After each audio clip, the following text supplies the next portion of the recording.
Obrigado por ter vindo aqui, boa noite.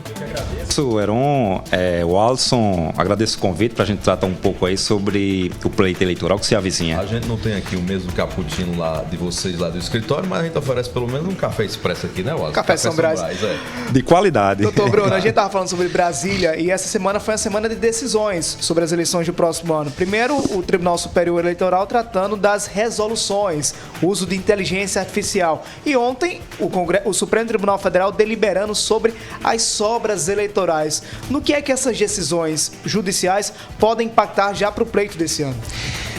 Alisson, na verdade, na terça-feira, o Tribunal Superior Eleitoral ele editou as resoluções ou aprovou as resoluções que vigorarão agora no pleito eleitoral de 2024. Né? Era uma expectativa que existia lá no tribunal, que existia entre nós também, operadores do direito eleitoral, E dentre essas resoluções, o que realmente trouxe de maior impacto ou de maior discussão foi realmente essa utilização da inteligência artificial. Né? A legislação eleitoral, ela permite essa utilização da inteligência artificial, agora ela estabeleceu alguns critérios. Por exemplo? A inteligência artificial ela pode ser utilizada desde que fique claro, né, na propaganda ou na divulgação que está sendo utilizada a inteligência artificial naquele caso. Que aquela divulgação está sendo editada ou manipulada, que é o termo jurídico que a legislação utiliza. Então, tem que chegar ao conhecimento do destinatário que para não enganar, né? Para não enganar ninguém. Pode deixar isso. Aberto, E outra preocupação principal, Alisson, dessa resolução, principalmente que trata da inteligência artificial, é a vedação, que é uma matéria que o TSE, enfim, os tribunais vêm batendo muito, que é justamente a vedação, de fake news, né? Para que não possa, inclusive responsabilizando quem divulgar fake news, eles usam o termo deepfake, né? Que é aquela que sai uma imagem com a voz... Por exemplo, era um apresentando a hora H com outra fala. Pedindo outra voto para fala, alguém, isso, que é o que eles chamam de deepfake. Então isso aí está terminantemente proibido. Porque também é demais, né? É uma manipulação grosseira e escrota, né? Para você colocar um discurso na boca de alguém, inclusive às vezes até seja o que for, crime, viu? Né? Seja o que for. Doutor Bruno, o senhor falou sobre a questão das fake news, já que entrou nesse tema. Essa é uma discussão muito forte desde a eleição de 2018. Vem sendo debatida em 2018, mas desde 2014, Dilma lá, Marina e Aécio, era algo muito forte também. O senhor acha que está na hora de haver uma regulação mais dura para não precisar todo ano o TSE tem que estar se adaptando a essas questões?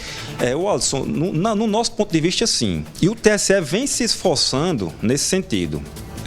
Recentemente também, de 2021, foi criada a norma, né, penal, punindo também com pena de detenção quem divulga essas fake news, né, divulgar fake news, sabendo que aquela notícia realmente não é verídica. Então, existe essa preocupação do Tribunal Superior Eleitoral.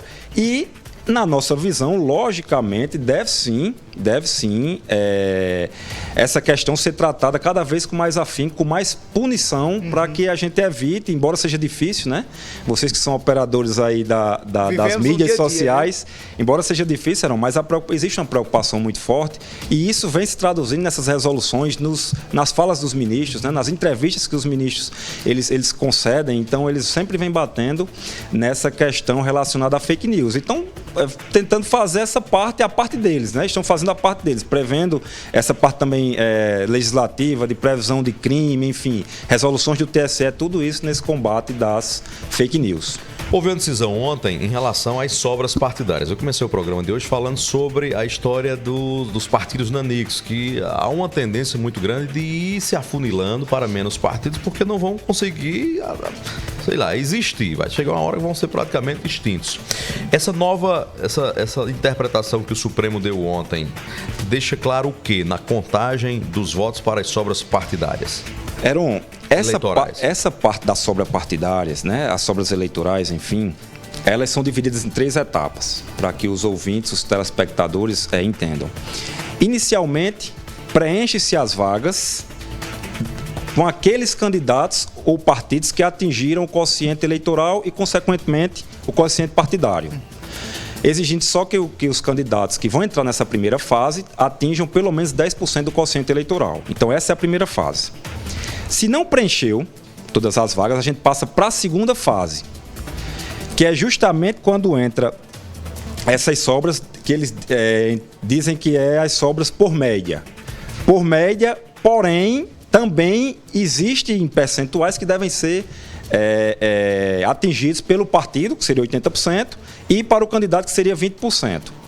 E a terceira etapa, que é justamente essa que o STF decidiu ontem, é que o STF entendeu, dando uma interpretação conforme a Constituição, que é o que a gente chama de sobra da sobra, que nesse aí não poderia existir cláusula de barreira, ou seja, não poderia se exigir percentuais para que o candidato ou partido seja beneficiado com aquela vaga. Então, o que isso quer dizer? Que realmente a intenção do STF é tentar beneficiar esses partidos nanicos, esses partidos menores, tirando essas cláusulas de barreira para que mais partidos, mais agremiações possam conseguir, embora seja lá na terceira fase, mas pelo menos é aquela esperança de que... Um respiro. Um respiro para esses partidos menores, para que eles possam realmente atingir essas vagas. Transferência e domicílio eleitoral, isso é sempre uma polêmica. Por exemplo, a gente tem um exemplo agora clássico. Em João Pessoa, Nilvan Ferreira deixa o domicílio de João Pessoa e vai para uma candidatura em Santa Rita. O que é que o cidadão que pretende ser candidato em determinado município, ele precisa comprovar para ser aceito aquela transferência de domicílio eleitoral? É só mudar e pronto? Não tem que demonstrar vinculação com a cidade, não? Como é que funciona isso na prática? Heron, na prática, o ideal é que ele tenha aquela vinculação com o município, logicamente, já que ele vai representar... De alguma ordem, né? De alguma ordem, já que ele vai representar os interesses daqueles munícipes. Então, o ideal realmente é que ele tenha aquele vínculo, aquela relação com o município. O que é que a legislação prevê? Que o cidadão que pretende ser candidato, ele deve ter aquele domicílio eleitoral 6 meses antes do pleito. Tanto o domicílio eleitoral como a filiação partidária 6 meses antes do pleito. Inclusive, nós estamos prestes aí a iniciar essa questão da janela partidária.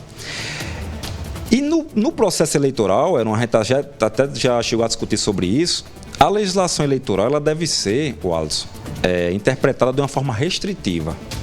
Então, se a legislação entende que são 6 meses antes do pleito, ele tem que ter aquele domicílio. Aí ele pode provar através de uma moradia que ele tenha, de um trabalho que ele possui naquele domicílio, de um aluguel de uma residência, enfim. Realmente, como você pontuou, ele tem que mostrar que existe aquela vinculação com o município e ter esse domicílio, essa comprovação até 6 meses antes do pleito. E o prazo de filiação partidária também, para estar apto? 6 meses para estar apto. Você tem que estar filiado 6 meses antes pelo partido que você pretende disputar as eleições. Já foi um ano antes, né? Já foi um ano antes. A mudança veio de 2015 com a mini-reforma eleitoral. Antigamente previa-se 1 ano para domicílio e 1 ano para a filiação partidária. Esses 2 prazos foram modificados e hoje só se exige 6 meses para cada um deles.